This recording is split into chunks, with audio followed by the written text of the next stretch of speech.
Chào cả nhà, mời cả nhà ăn bánh xèo cùng mình nha. Thứ bảy ở nhà làm bánh xèo ăn cả nhà. Lâu dữ rồi không ăn bánh xèo. Bên đây không đủ rau. Yeah, có thấy đủ rau cái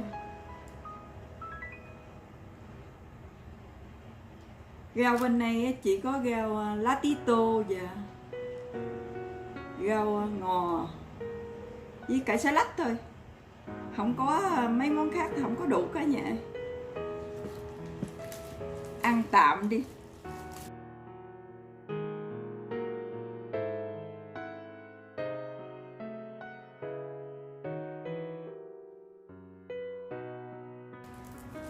Gói thử coi.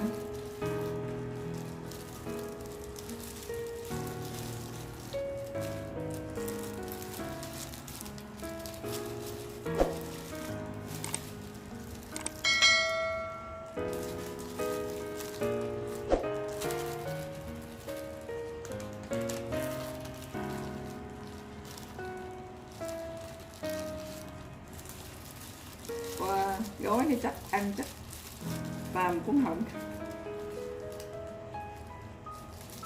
Gói làm sao cho nó ăn cho nó gọn ha cả nhà. Mời cả nhà nhé.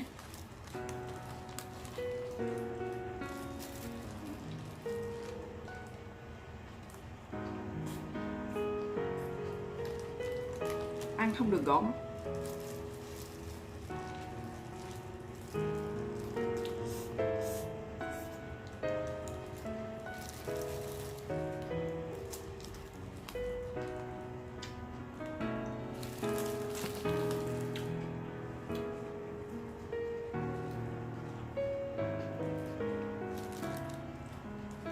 Lâu lâu ăn ngoài ngon quá cả nhà.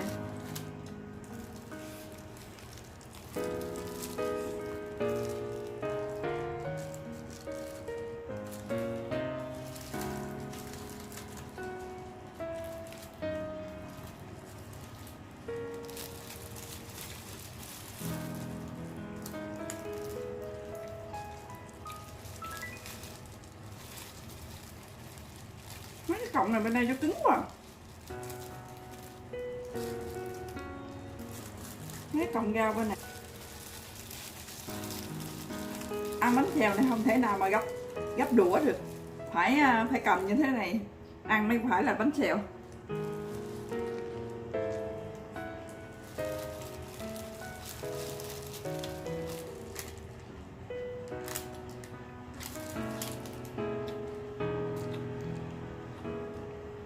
Lâu lâu ăn lại ngon quá cả nhà.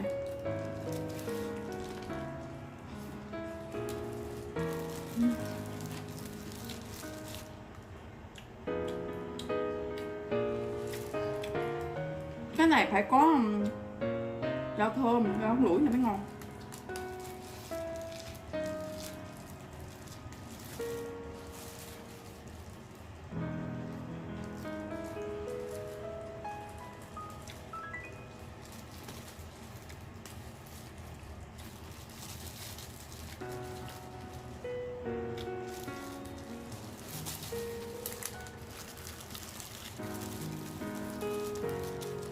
Gói dẹp như thế này mình gói nó gì đây cả nhà, mình làm nó cuốn đi, bánh xèo cuốn, chắc có lẽ là bánh xèo cuốn.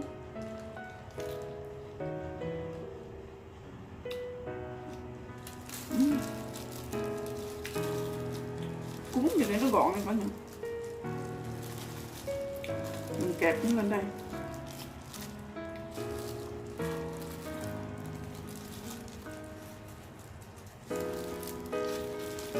Giờ sẽ áo nó lại như thế này,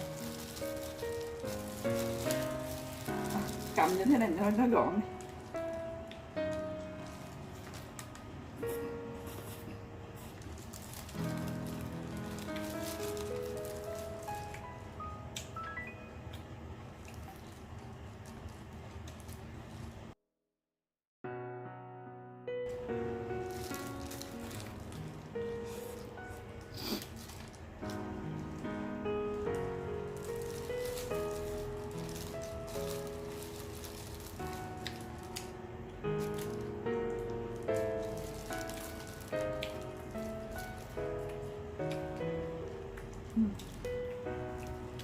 Lâu lâu ăn lại mình ngon quá cả nhà.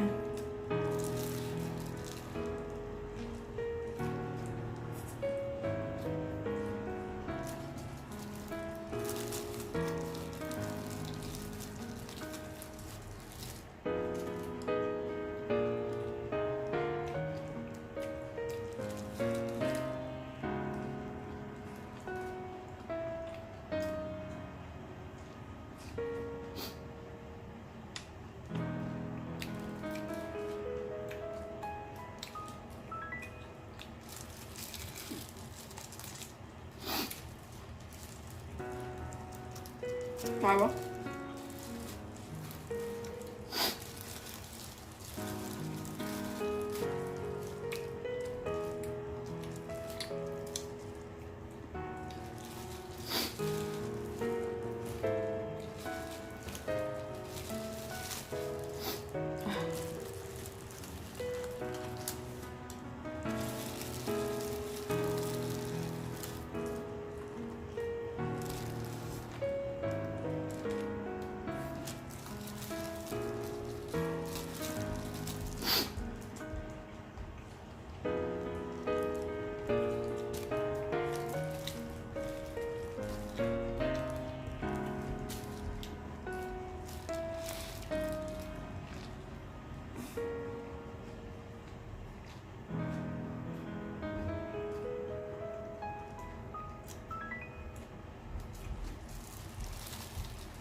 Quất 3 cái, còn 2 cái cả nhà. Ngon luôn.